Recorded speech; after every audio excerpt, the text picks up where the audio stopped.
Okay, it's the top of the hour, so we're going to get started. Hello and welcome everybody today to the CAQDAS Networking Project's webinar series. This is actually our 50th webinar in the series, which we started in 2020. So it's really lovely to have you all here for this 50th webinar. We'll share the link to past webinars shortly, and you'll be able to see all of those and look at recordings of past webinars as well. My name is Sarah Bullock, and I work at the CAQDAS Networking Project, which is based in sociology at the University of Surrey in the UK. With me today is Christina Silva, who is the director of the CAQDAS Networking Project. And we are going to learn a little bit about our speaker today just shortly. Before we do that, two recent initiatives that we've launched at the CAQDAS Networking Project. One is a series of resources all around the use of AI in qualitative data analysis.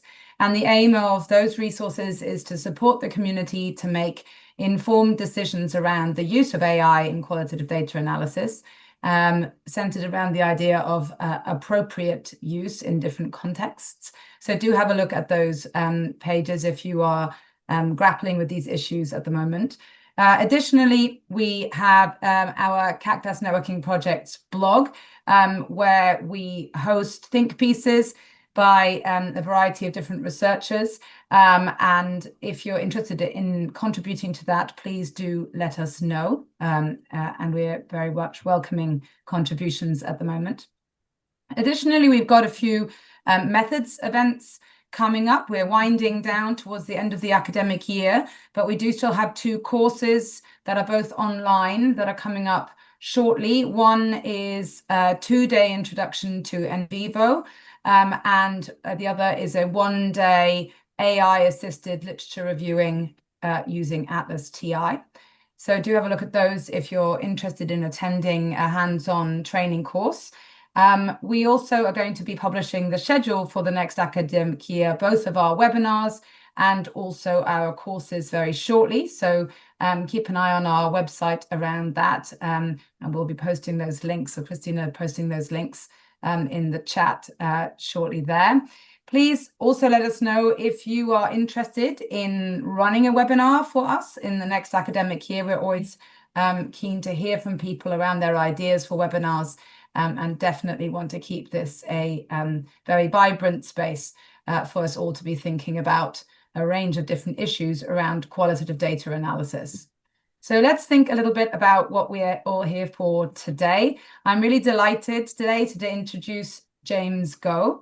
Thanks so much for being with us today, James, for giving us your time. James is the founder and CEO of AILYZE, which is an AI platform for qualitative research, and it was founded in 2023. AILYZE supports AI thematic analysis, content analysis, frequency analyses, cross-segment analyses, and includes features like AI chatbot, AI avatar interviewer, transcription, and translation. And we'll probably hear about all of those in a moment. James has a master's from MIT and bachelor degrees from the Wharton School and the College of Arts and Sciences at University of Pennsylvania. It's a real pleasure to have you with us today, James. Thank you for your time. In the talk today, James is going to provide some insight into how the UN uses AI for its qualitative research. And I'm really very much looking forward to learning with you all about that in the next hour.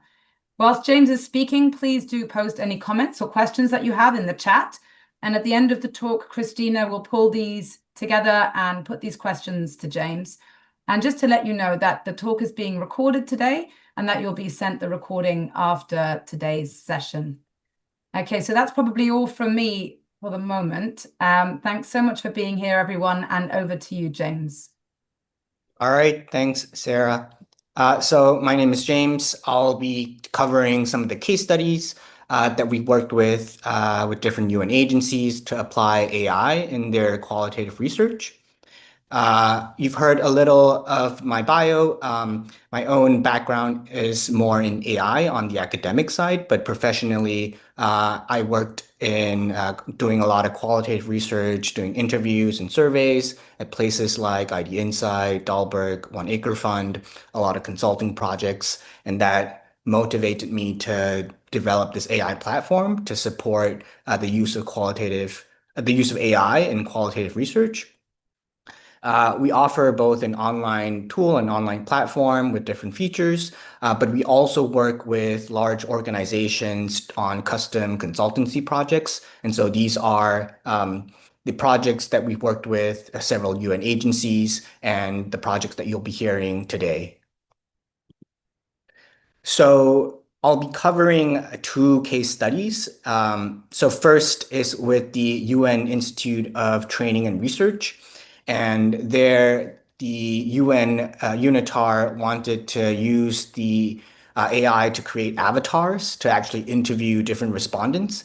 They wanted to reach people who they typically would not reach due to language or due to scheduling and bandwidth. And so they wanted to create an avatar that can interview different respondents across different languages. And they used that to collect over 50 interviews and then use the AI platform to analyze these interviews. The second case study is with UNICEF, and they wanted to use AI to generate themes and automatically code over 700 different management responses.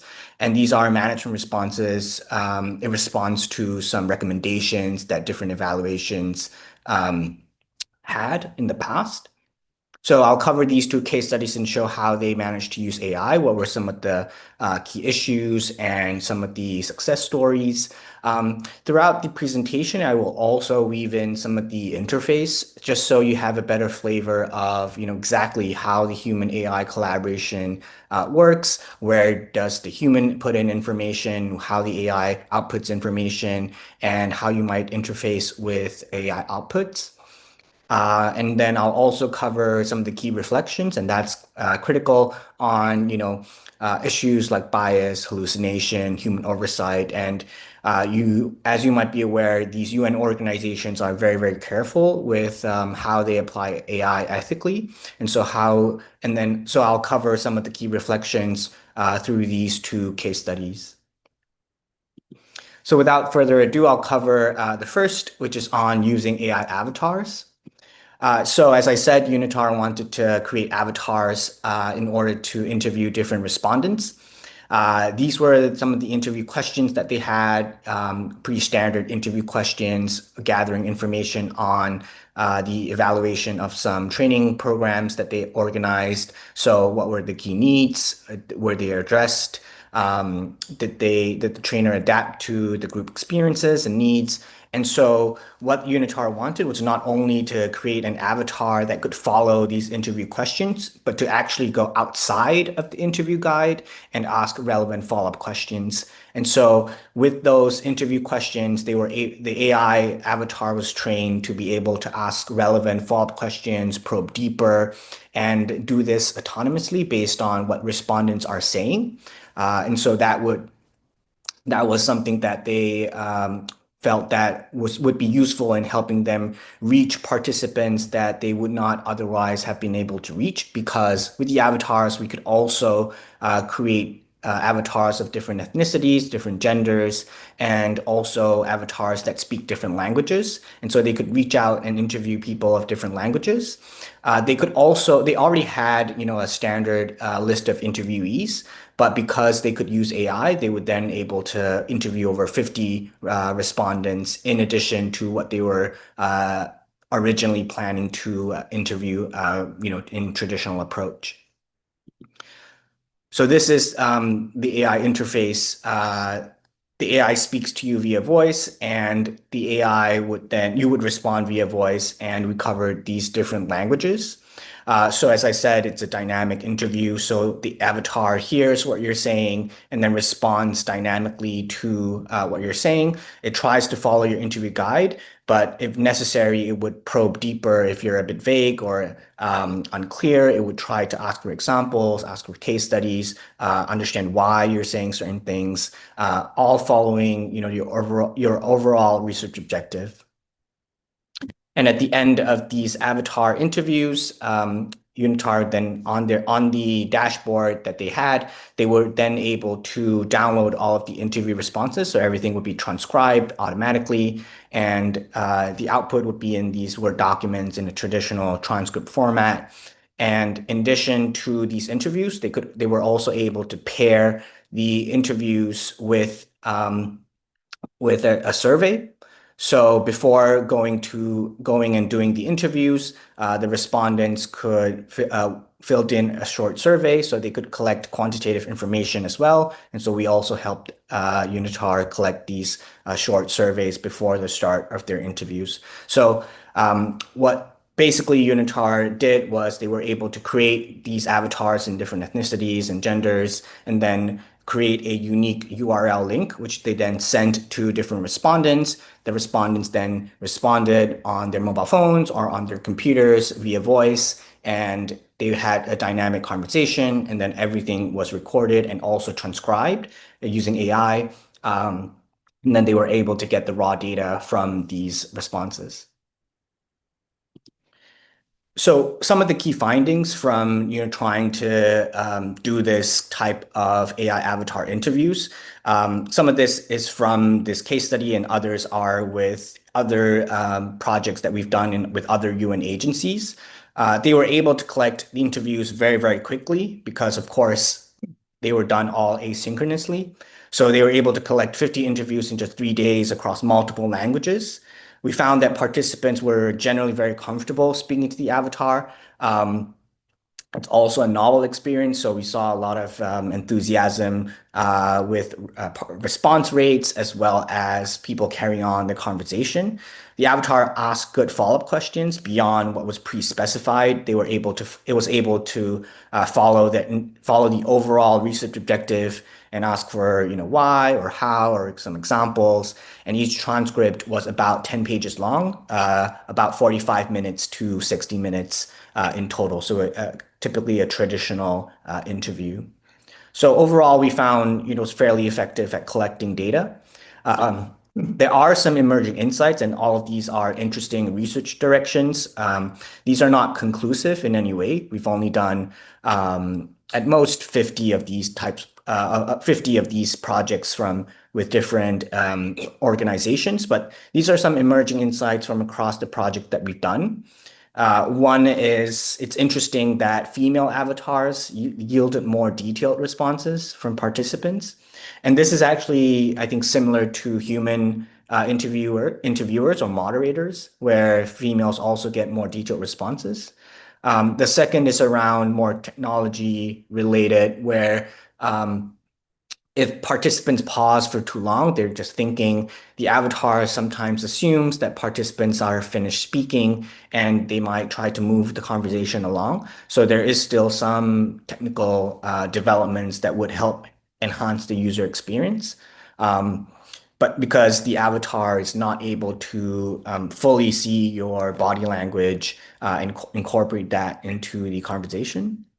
And then third is in other interviews that we've done with different stakeholders, what we found is actually we've tested it on some children, and we found that we had relatively good response rates and also engagement. We got interesting responses like "Thank you, Mr. AI" or "Miss AI," and they had a normal conversation, and we didn't find the AI steering off into an extremely weird direction. Some children spoke about different topics, but the AI would steer it back to the overall research objective. So that was not as much of an issue. We also tested it with more sensitive topics. So these include things like reproductive health. Here, it's more of a mixed bag. With sensitive topics, sometimes we get detailed responses, sometimes we don't. So when we do get more detailed responses, what we find is these are topics where respondents would actually prefer being anonymous.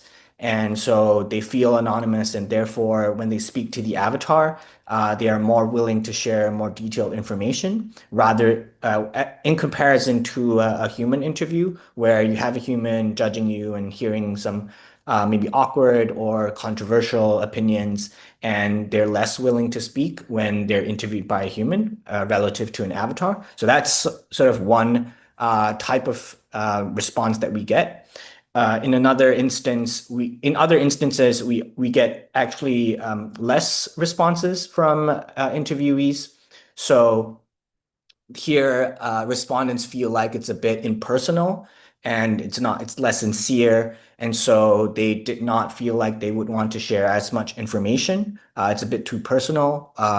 So it's pretty much a mixed bag. I'm not too sure, if there is a proper framework for thinking about how to think about sensitive topics and using an AI avatar. Sometimes it works well, and other times we get less responsive stakeholders, and so probably more research needs to be done. But in any case, I think for at least this specific case study, we found that it was relatively straightforward type of interview, not sensitive, not on adults, and we got relatively good responses. There's a question around whether the avatar can gauge emotion, and then whether that's limiting. So to some extent, through language and through what someone says, the AI is able to detect that there is some hesitancy or they're feeling overwhelmed with a certain emotion. So through the language, they're able to detect it. However, that's just one portion of emotions. There's still, as I said, their body language, their intonation, and all of that. That is a weaker aspect of what the AI is able to interpret at this stage, primarily around latency, where if we try to incorporate that kind of analysis, that takes too long to do a real-time interview. But I do foresee that in the coming years, we should be able to incorporate some of that information in and make the interview more engaging. So that's on the AI avatar interview. Beyond the avatar interviews, as I said, UNITAR also did their human interviews. So next, I'll cover how they transcribed it and translated some of them, and then also how they then analyzed all of the interview transcripts efficiently using AI. So with the human interviews, they recorded it and then they transcribed it in a typical format, in a typical tool kind of way. And then they also translated some transcripts into native languages. So here in the next few slides, here I'll show more of the interface of what UNITAR did. These are not UNITAR data because of sensitivity, but I'll cover how the interface looks like so you have a better idea of what kinds of analysis AI is able to do. So here, what UNITAR did was they uploaded all of their interview transcripts. They had 60 interview transcripts in total, and each transcript, as I said, was about 10 pages long. So in total, that's about 600 pages of analysis to do. They would upload these documents in different languages, in the native language of the transcripts. They did not need to, translate it to English, unless they wanted to have their own reference, because AI is natively able to understand different languages. So once they've uploaded the different transcripts, they were then able to select different types of analyses. They can get a summary, get themes, codebook, frequencies, answers to different research questions that they had, and also compare across different segments like gender or age. So once they selected the analysis options, they were then able to get the AI to do a couple of more things. So for a thematic analysis, they could choose whether to get the AI to suggest themes or to use their own themes or their own codebook. And this was useful because in a lot of these evaluations, they typically have a theory of change or some research framework. And so they could put in their entire research framework, and the AI will analyze based on your codebook or your research framework based on the themes that you want to focus on. So that's thematic analysis. They could then also next get answers to different research questions. So they could type in all of their research questions, and the AI will look for relevant quotes within each transcript. And the quotes could appear anywhere in the document. And the AI will extract those quotes and give a summary of what participants said, as well as an overall summary. There's also additional options that they could choose. So if I click on the additional options, they could get different types of analysis. They could get, for example, a frequency analysis. So that would mean for this question, I want to know, a certain topic, but I also want to quantify how many participants spoke about different viewpoints. So here, the AI will then go into the transcripts, identify the range of viewpoints that participants had with regards to your research question, and then quantify, let's say 5 out of 60 participants said XYZ, whereas 10 out of 60 participants said another viewpoint. So the AI will go into the transcripts, identify the relevant viewpoints, and then help you quantify them. You could also pre-specify the different viewpoints that you wanted to quantify. So for example, you might just want to, group your participants into, very effective, effective, not effective, very not effective. And then you'll get that kind of frequency analysis of how many participants said it was very effective versus not effective, for example. There's also other options where you can choose which exact files you want to analyze for this question, and also optional instructions, basically additional prompts that you could give the AI to give it context or custom instructions for this question that you're trying to analyze. And then finally, you'll also be able to choose from different methodologies. So here, there are different groups. There's academia, evaluation, market and product research. You could choose, grounded theory or IPA or ethnographic analysis. The AI will use that kind of methodology to run the analysis, and then also try to frame your final output in the terms of the methodology. So that makes it easy for you to ensure that the AI is following your preferred methodology. There's a long list of methodologies that we support, but if you need to customize it even more, you could also do it with the prompt below. So you could modify that prompt to make it extremely tailored to your methodology. So that's all the sort of specifications that UNITAR could put in. Once that's done, the analysis that they get basically is an AI report, AI generated report. So they have, summary, a word cloud, themes, different themes, as well as all the questions that they had and some comparisons across segments. I'll cover how the analysis looks like so you have a better sense of what AI can generate and how AI organizes the data more easily for you. So first, in terms of the output, the AI could automatically code all of your data. So here, as I said, UNITAR could put in their own codebook. So here, they could put in their codebook, and the AI will code based on this codebook. And it gives me the theme, the sub-theme, and within each sub-theme, all the codes and how frequent different codes were mentioned, how many participants spoke about different codes. And they could even look at, specific quotes and context around that quote. So that makes it easy for them to immediately code their data. Next, they could also get a word cloud to see what were some of the key things that were mentioned.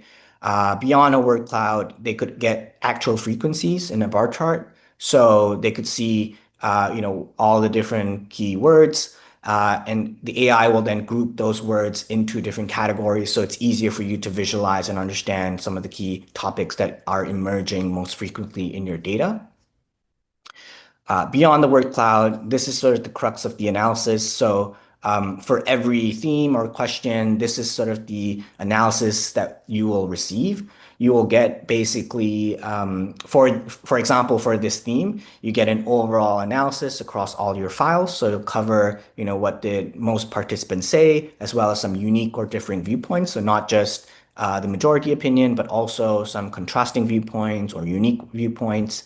And beyond what the overall analysis includes, at the bottom, there's also an individual analysis. So for each transcript or each document, it will also analyze it and give you a summary of what that transcript said with regards to that question or that theme. You'll also see that if I zoom in, everything is backed up by citations and quotes. So you understand where all of the analysis is coming from. There's explainability. This is also a key concern this is also often a concern with regards to hallucination or bias and so on. So because everything is backed up by quotes, there's minimal risk of hallucination or bias or AI plagiarism or AI generated content. Everything is sort of backed up by the actual statements in the documents and and the analysis is framed in that way. So the risk of these types of issues are relatively low. There are other risks which I will focus on, but these risks are, well mitigated with very extensive citations and quotes. And you can even click on each quote to see where it lies within the source document. So it's easy for you to get context around these quotes.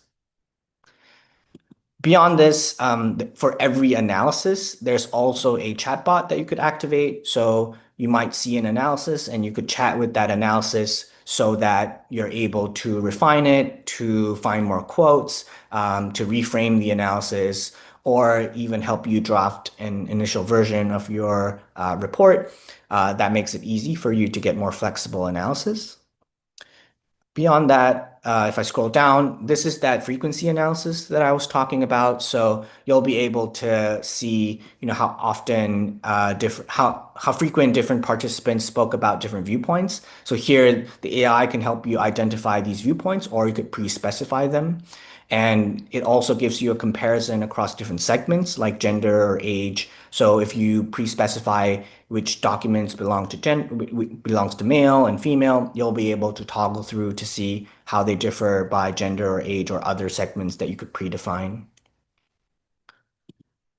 You'll also get a more qualitative description of how they differ across different segments. So this qualitative analysis is useful in particular because the AI can also start to suggest some hypotheses for why the different segments may have different viewpoints. So you could read through those analysis and also see some initial ideas for why they may have had these differences in viewpoints.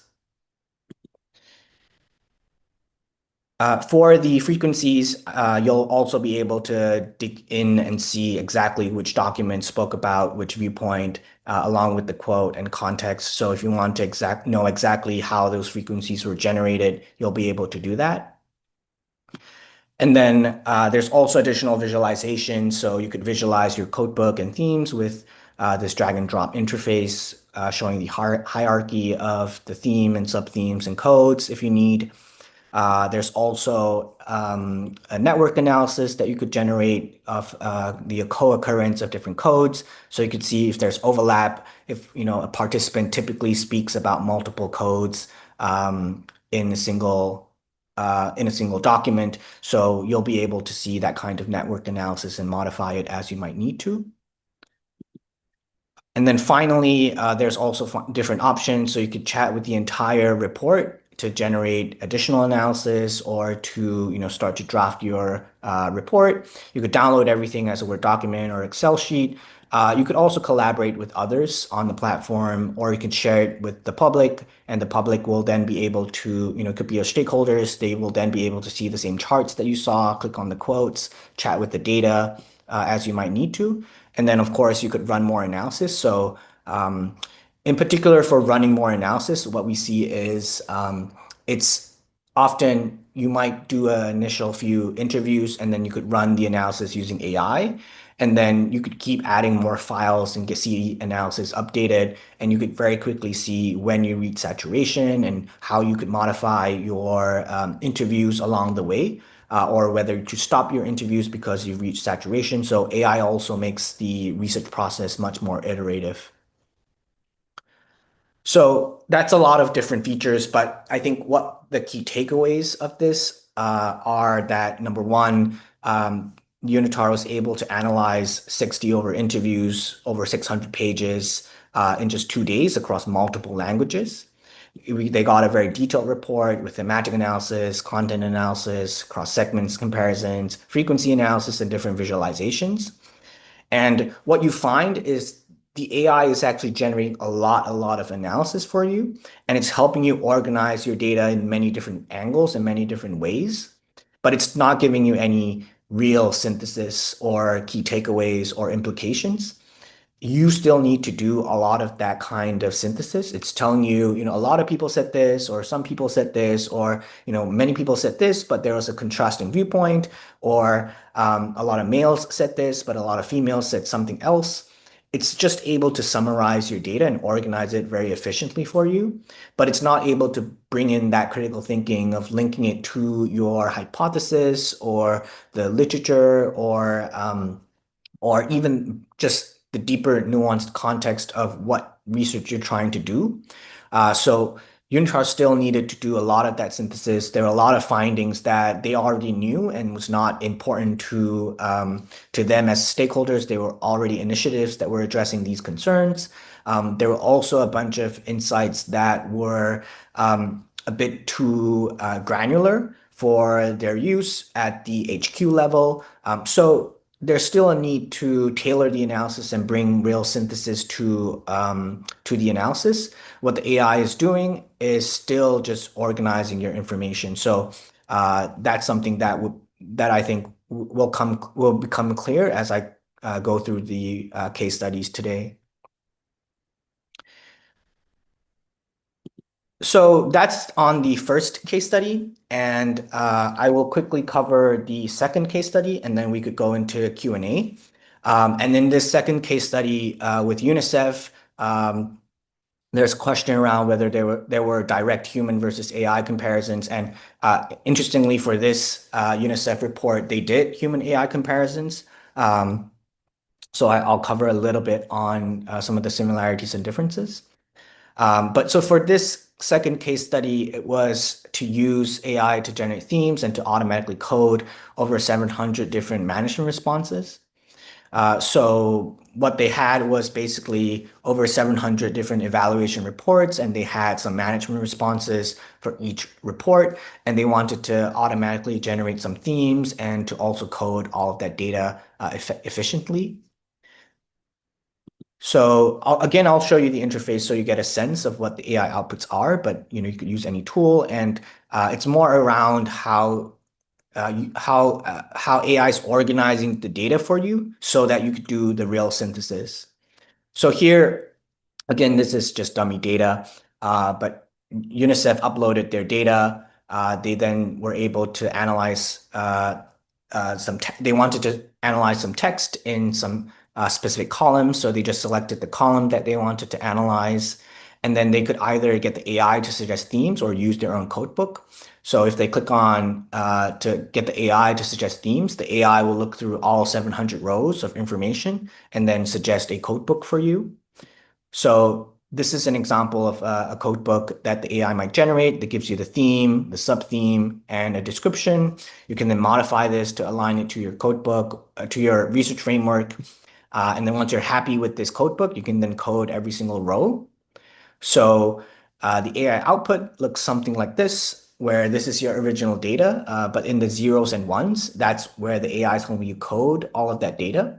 And then on the right, with the information, that's your original data. So you see every row is coded into one or more of your codes. And so once everything is coded, the AI can then help you visualize, how many responses were tagged into different categories and different codes.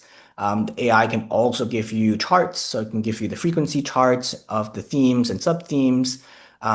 You could also segment this by gender or by age if that kind of data is available in your Excel sheet. So it makes it easy for you to do those comparisons. You could compare by absolute numbers or by percentages. And then the AI will also give you an overall short report on the top themes and sub-themes in that data. And if you want even more information for every code, it also gives you a short summary along with illustrative quotes. So you understand how these uh, codes were being analyzed. So a lot of these outputs were then translated and used in the final UNICEF report. And so here I'm just trying to say that a lot of the analysis was instantly usable, and they could put it directly into their report. Some of the descriptive analysis as well as the charts, they were able to quickly show, how often different management responses talked about different topics, and then from there do some additional synthesis on what were then the key takeaways and some of the implications given the occurrence of these responses. Here, this is around the human versus AI comparison. This is taken from their public report. And they found that it did a good job of identifying key themes. It was a very good starting place. Again, it needed verification, review, and validation. So you still need to look through the analysis to see if you're covering all the relevant codes that you wanted to cover, that you're defining your concepts correctly, and I'll touch on a little bit on that at the end. It could provide a very high quality written draft. It's very fast. It could pick out from a wide range of examples and pull in from different languages. Again, because you can upload your data in any language and get the output directly in English, you don't need intermediate translation. So it's a very efficient and very effective way of helping you organize all of your data. But one of the key pieces, as you see in this on this page, is the need for validation and review. You still need to ensure that the analysis is done correctly. And then more importantly, once all of the analysis is once all of the data is organized, you can then you still need to do the critical thinking of so what, and so what if many people said this, did they really mean what they said?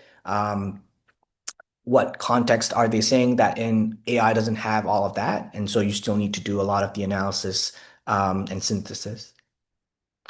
So this is the final slide. So we have some time for a Q&A, but basically the first point is around, I think at the initial stages of the AI, this AI introduction of AI, there's a lot of concern around hallucination, bias, and so on.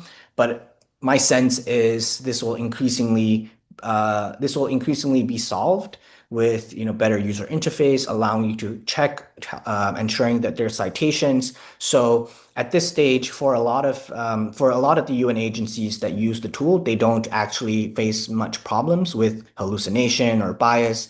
They could see that all of the assessments are backed up by the quotes from the source data. They could see that they could see how the AI is making those interpretations. So that's actually relatively low risk. It's also relatively accurate, so it's able to analyze the data relatively quickly, and there's relatively few modifications needed.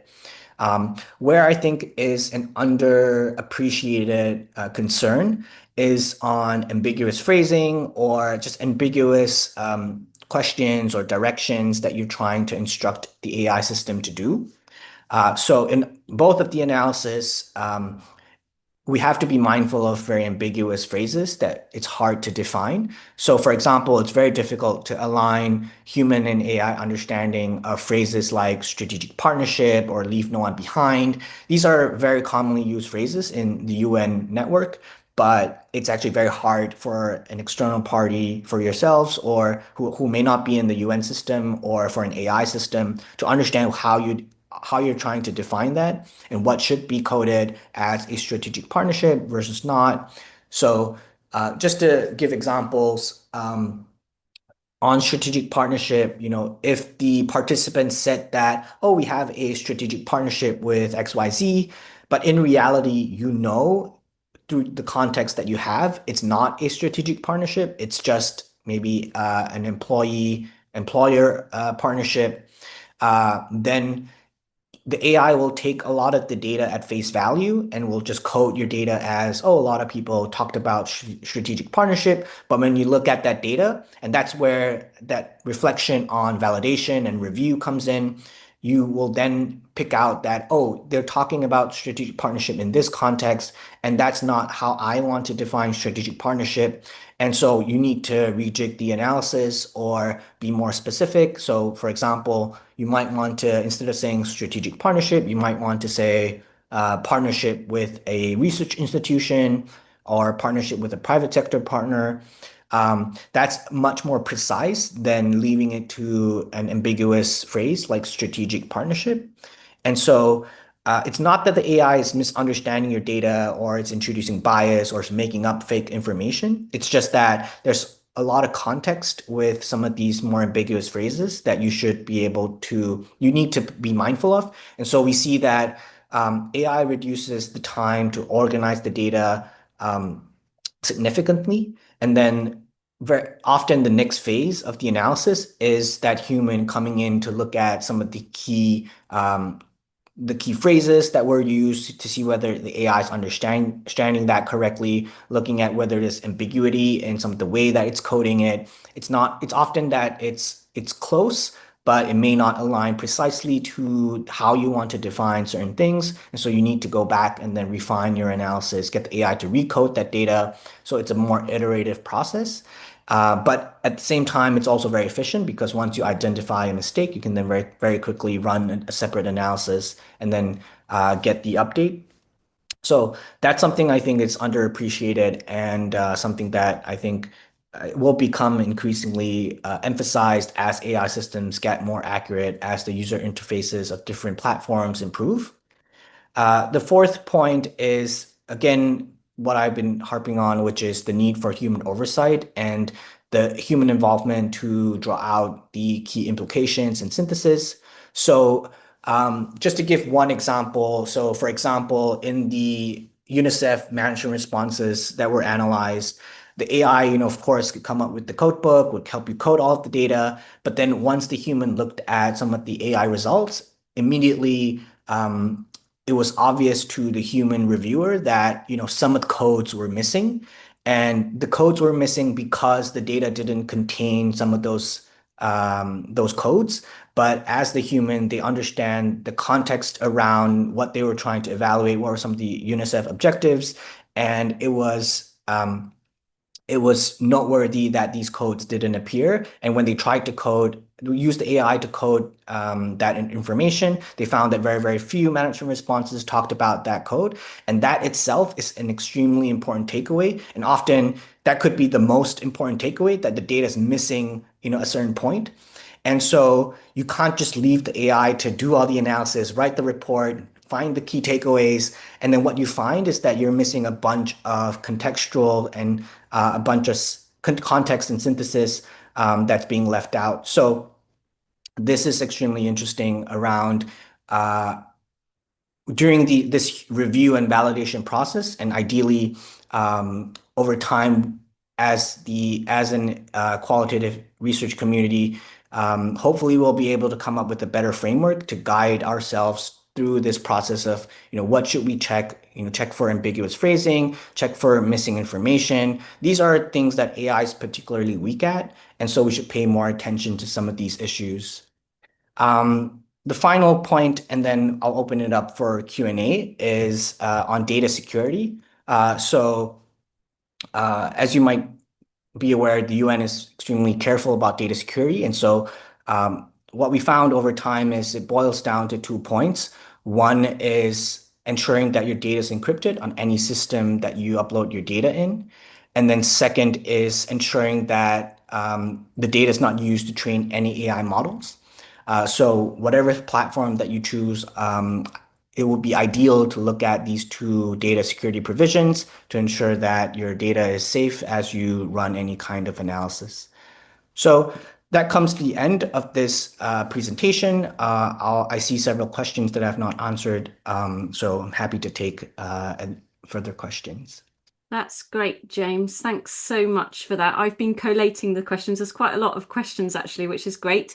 But before we get on to those, thank you very much. I think what came across really strongly for me is the emphasis that you put on the human interpretation in the process and not having the AI replace every aspect of what we do as a human analyst. And I think you showed that to us in the platform as well in terms of how we can integrate the human insights into that. So thank you for that.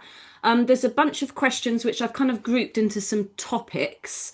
So first of all, a few functionality questions. So one question that came from Alex was just a clarification that the analysis can be done on data collected outside of your platform so that you can import data from outside of AILYZE into the platform.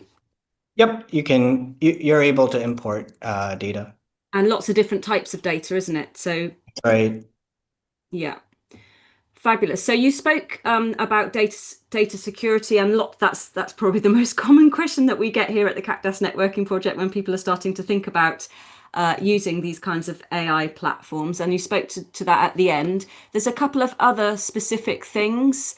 So is the data storage in line with GDPR? Obviously, over here in Europe, GDPR is a really important regulation. So if you could speak to that, and also about redactions, is there any way that the AI can redact sensitive data in AILYZE?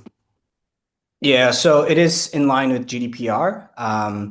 And then with regards to redacting information, you are able to redact a bunch of different information.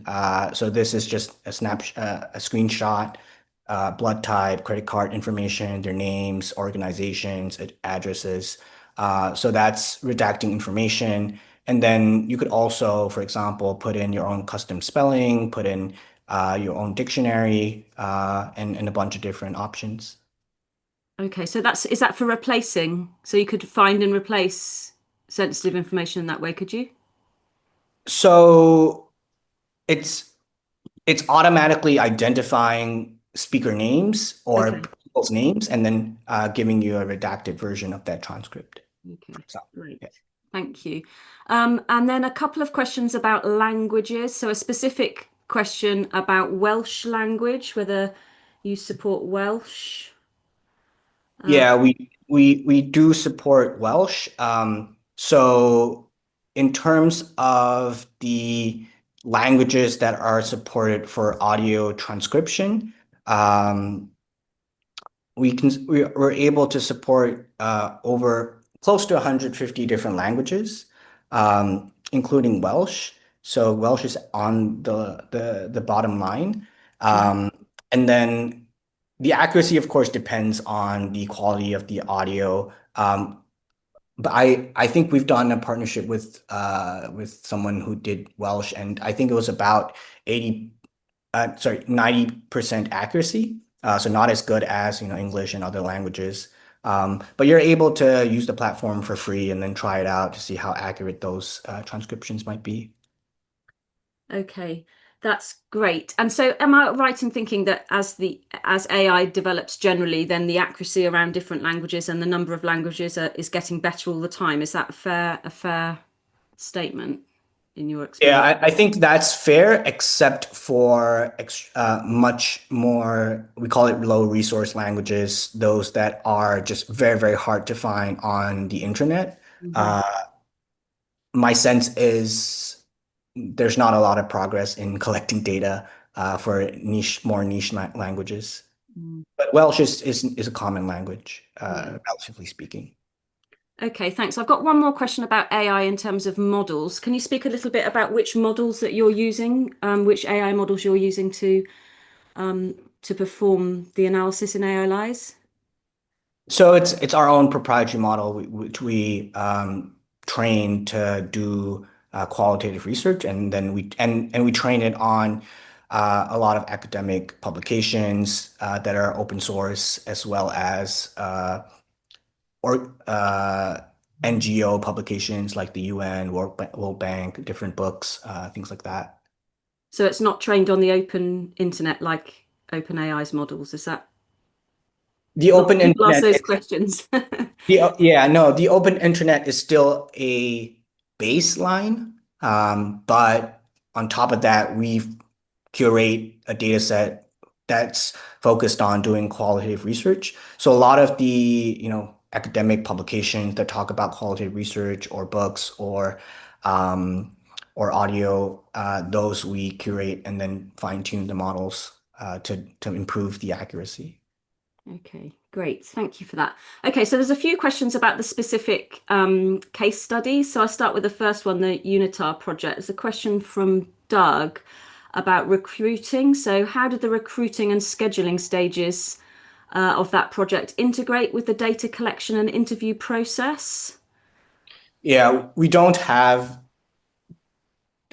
recruiting or scheduling software functionality on the platform. Basically, you get a URL link, like a survey link, and then at your own time, you could email your participants. But you'd have to recruit your own participants as well. Okay, so that's a separate stage. So you're focusing on sort of when the data has been gathered, and from that point onwards. Apart from your AI avatar, which was quite a lot of interest in when you were talking about that. I had a question about sensitive topics, data collection in that way. So I've heard lots of differing perspectives on that topic. So I think you said that some participants actually prefer to talk about sensitive topics to an avatar rather than a human. Do you think that differs around according to different groups of participants? So you talked about children and young people. Is there a difference in according to, I don't know, not just age, but different groups from different cultures or anything like that? Do you have any insights on that? Yeah, basically no. We've done maybe 6 projects covering relatively sensitive topics. Hmm. And I think we get sometimes people are more hesitant and sometimes they are actually more enthusiastic. And my sense is my hypothesis is the deciding factor is how close of a relationship and how much trust you have with the research organization that's doing this research. So some of the interviews are with beneficiaries, and there might be a power distance, and so they may be less comfortable with the humans when doing the research. And then for others, it's more peers and with stakeholders that they interact with more frequently. And so there, they actually are more comfortable if they speak to the human rather than the avatar. That's my hypothesis, but I've only done only a few, and I think one of the questions was around um, privacy and all that. And so sensitive topics are hard to do research in. So uh, if anyone's interested, I think I'd be very happy to be able to do proper research on these kinds of issues. And I guess as time goes by, as more researchers experiment with using AI avatars as data collection, that we'll start to see some research done which compares the data Yeah. collection. We're not quite there yet, are we, in terms of how relatively new that kind of functionality is? Do you see that? Yep. Do you see that as being a big growth area in this space? So I think there is a lot of interest and there is growth. There's a lot of growth because, of course, it's very efficient. You can replicate the analysis, the data collection fairly realistically. Mm. I would pick out 2 concerns. One is actually fatigue. So I could imagine, I don't think it's at this stage because every time I send out one of these links, there's very, very high response rates because everyone's very excited to speak to an avatar and try it out for themselves. But but I could foresee at some stage if this is so easy to create that, if you see that this is being done by an avatar, you might think of it as like spam or a spam call or like a survey. And so you would have very low response rates. So I think that's one caveat. And then the other caveat is a lot of interviews are also relationship building or context gathering for the researchers. So that's also hard to replace. Mm. So I think it's a mix. I think with a lot of market research or product research, it might be quite straightforward for them to adopt. And you see, with like spam surveys, they would also adopt the kind of approach with AI interviews, AI avatar interviews. On the research side, I could see that being a bit more cautious. Yes, we definitely see different perspectives from different sectors. So industry research has a very different approach to AI in research than a lot of academics do. So it's interesting to see how that will develop. I've got a couple of other questions related to this topic, actually, and AI avatars while we're talking about it. I think it was Emma who said, how does the AI avatar respond if a participant appears to be struggling? So it's not, that might not necessarily happen in a project about a sensitive topic. It might happen in any kind of project, and a human interviewer would be trained to how to deal with that. And so I also had a question about that in terms of safeguarding. Sometimes a participant might reveal some experience or information which a human would identify as being a safeguarding issue for them. So how does the AI avatar handle that kind of situation, or what should we be concerned about with that? Yeah, so the avatar inherently is trained on interviewing best practices. And so, in general, it will try to follow the lead of the interviewee, and whatever the interviewee is comfortable to talk about, it would follow their lead. So, for example, if the participant appears to be struggling, if it's not, if it's not giving, sufficient information at the outset, the AI would naturally try to probe and ask deeper. But if they're still struggling or if they're hesitant, then it will try to move the interview along. So that's the kind of interviewing best practices that it tries to adopt.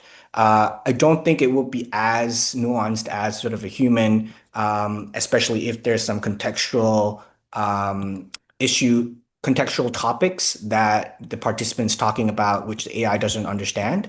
And then finally, we have also some projects where they actually predefine a list of topics that are a bit more sensitive that the AI should steer away from and to avoid. So you could also customize the avatar so that it understands what's more sensitive or how it should act in different scenarios.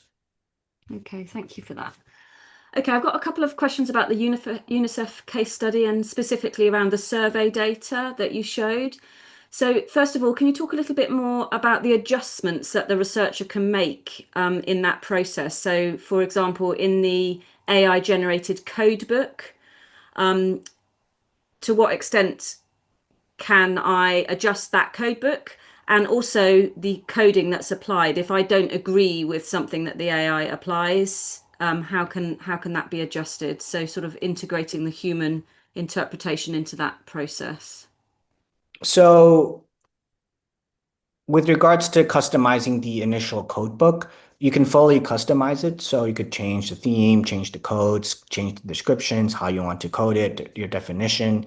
That's what you're able to do. Once the analysis is done, this is something we're still building out. So the ability to add or remove different codes to different responses to different codes. That's something we're still building out. But what you're able to do on the back end is just download everything in Excel and then do your own analysis. Often you still need to do that so that you're able to create the charts in your own design, do your own cross tabs and so on. Okay, that's great because that relates to the next question, which was to do with whether there's more sort of quantitative extensions enabled. For example, if you wanted to look at the relationships between numerical data and do bivariate or multivariate inferential statistics. At the moment, would export that frequency information that you showed us and do that elsewhere. Is that right? Yeah, so you could only get very simple comparisons. Mm-hmm. So what I had showed was here, these are the codes, and then you could compare them across, different segments. If your data has like gender or age or other even numerical data. You could compare them and see how the frequencies change. But that's more visualization. If you want to do statistical analysis, then you would have to export that kind of data. Okay, great. So we're coming up to the end. I think I'll just pop in one more question from me, if that's all right. I know I haven't attended to every single question that's come up, but I think we've got across most of the kind of themes of the questions. But I'm particularly interested in the analytic methods. As you know, James, I'm very interested in how we use different tools to enact different methods. And so you were showing us, how you can choose thematic analysis or phenomenology or whatever.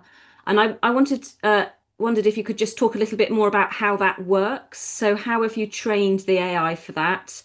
And I know you showed us that we can change the prompt. So for thematic analysis, as an example, there's lots of different types of thematic analysis. So if I was to customize that prompt that you showed us, would that overwrite the training that you've done on the back end for thematic analysis? How does that work? Can you tell us a little bit more technically how that works? Yeah, so so I think one point is around, so maybe I'll just share the right slide. Yeah. So I think Christina's talking about this slide where we have different methodologies. And so, of course, each methodology has its standard steps. And so we train the AI to approach it in those different steps. And specifically on the back end, with what we're trying to do with a lot of the analysis is come up with different agents on the back end to run to try to approach the analysis in those different steps, each of it trying to run the analysis in those steps, and then also layering on additional agents to do fact checking, come in from different perspectives. So it's sort of a team to help you run the analysis, but all of that's transparent to you. We just give you the final cross-reference validated analysis. And then you had asked about whether when we change the prompt below, does it override it and so on. It still has the base information, standard information around how these analyses should be done, but you might want to change a different step or to focus on a different way of running it. And the AI will follow your prompt. So it's more important to follow your custom methodology. What I think would be even more interesting is I think in the future, depending on how powerful AI gets, it's useful to think about, this is not just, you can run not just one or two agents or one or two AI analysis. You could run, 100 or 1,000, and you could run it from different methodologies, triangulate your insights, but not just methodologies. You could also look at it from an economic perspective or from a gender perspective or a sociological perspective. And you could get multiple experts in each of these domains to look at your data and then come up with the best insights, ensuring that you're not missing out on any perspective. So I think that's also something that's interesting. That's something we've explored, but not fully integrated. But I think that is also, I think, coming with a lot of these types of analysis where you could analyze it from multiple perspectives and you could get AI to run all of it simultaneously. Okay, great. Thanks so much. That gives us a little bit of insight in what might be coming in the future. Thank you very much for that, James. I found it really interesting to hear about the case studies and great discussion at the end. So thank you. Apologies to anybody whose question we might have missed, but maybe, James, we can send you any remaining questions by email. And when we send out the recording in the next couple of days, then hopefully James can answer those questions. But thank you all for being here.